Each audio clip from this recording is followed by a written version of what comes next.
Today in bad news. Cops seek creepy crook after he allegedly burglarized Bronx funeral parlor video. The suspect made off with a TV after getting into the Herbert E. McCall funeral home on Prospect Avenue in Corona Park East through a back door early September 10, according to Cops. The ghoulish crook is being sought after he burglarized a funeral parlor in the Bronx, police said Monday. The suspect broke into the Herbert E. McCall funeral home on Prospect Avenue in Corona Park East at 3:30 a.m. on September 10, police said. He entered through a back door and stole the TV.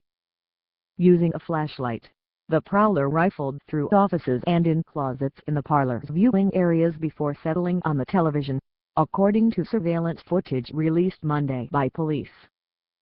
Police ask anyone with information to call the NYPD's Crime Stoppers helpline at 800-577-TIPS. All calls are confidential.